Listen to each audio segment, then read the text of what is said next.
नमस्कार, मी प्रेरणा Naik PM news मध्ये आपले स्वागत आहे। आपण पाहत आहात पीएम न्यूज। चला तर मग उर्वरित बातमी। त्याचबरोबर बाजार समिती आपल्या ताब्यामध्ये तमाम जनतेने दिलेले, त्याचबरोबर थोडे 5-7 सहकारी आपले काही थोड्या 10-11 अशा काही मताने गेले। त्या ठिकाणी पण काही विरोधक निरेटिव्ह किंवा पाण्याच्या बाबतीमध्ये काय मुद्दे करत होते, त्यामुळे थोडं जरी काही कमतरता असेल तर त्या ठिकाणी पण जाऊन आपण त्या सर्व जनता जनार्दनाची काय असेल त्या अडचण दूर करू आणि या बार्शी तालुक्यामध्ये जे आपण शब्द दिले त्या संपूर्ण शब्दाप्रमाणे हा विकास आपला अखंडपणानं चालू राहील। भविष्यात आता आपल्याला पंचायत समिती आणि जिल्हा परिषद हे मिशन आपलं राहिलेलं आहे।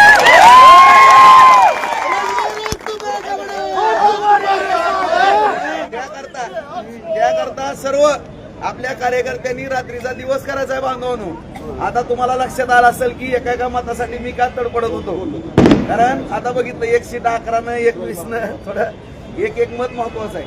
त्यामुळे कुणीही गाफील राहू नका। पुढची पंचायत समिती आणि जिल्हा परिषद करता सज्ज राहा। या तिन्ही सत्ता आल्यानंतर निश्चितपणानं आपली विधानसभा गेली असं कुठलंही दुःख कुणाला वाटणार नाही।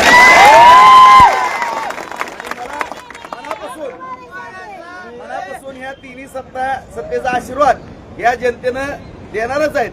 हा मिळाल्याबरोबरच माझ्या विधानसभेचं कुठलंही काही शैल्य माझ्या मनामध्ये मला कुठेही वाईट वाटणार नाही आणि कधी वाईट वाटून घेतलेलं नाही। दुसऱ्या दिवशीपासून आपण सेवा केलेली आहे आणि अत्यंत जबाबदारीनं या तालुक्यातील जनतेची आपण, मी असेल, ताई असेल, गरड सर असतील, त्या ताईंची सगळी आता टीम असेल, सगळी नगरसेवक बंधू भगिनी, सर्वबरोबरचे सगळे बंधू भगिनी, सर्व दादा, सगळी आपली काका रणभाऊ, सगळी त्याचबरोबर आमचे सावंतभाऊ, नाना, रावसाहेब, मिसिंग, अण्णा, ही सगळी जेवढी आपली पदाधिकारी नेते मंडळी आहेत, जबाबदार आपलं आप्पा, ही सगळी मंडळी अत्यंत काळजीपूर्वक सगळ्याला विश्वासात घेऊन आम्ही काम करू।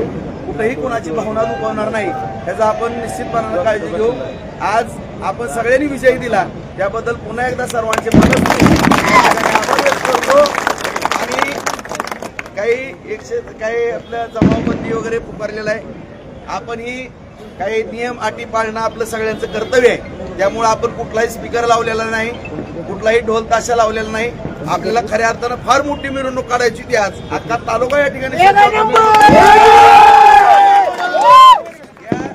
सर्व गोष्टी। आणखीन आता राहिलेली पंचायत समिती आणि जिल्हा परिषद या सत्ता झाल्याबरोबर आपले नेते देवेंद्र फडणवीस साहेब यांना या ठिकाणी भगवंत ग्राउंडवरती आणू आणि सगळ्यांचा सत्कार करू। तालुक्यातील जनतेचा आभार साहेब मानतील आणि ह्या बार्शी तालुक्याला प्रचंड मोठी अशी भेट विकासाची या ठिकाणी साहेब नम्रपणे सांगू इच्छितो। आणि सर्वांनी जमावबंदी असल्यामुळं किंवा काही पोलीस यंत्रणेनं काही सूचना दिल्या असल्यामुळं सर्व माझ्या बंधूंनी शांततेमध्ये आपापल्या घरी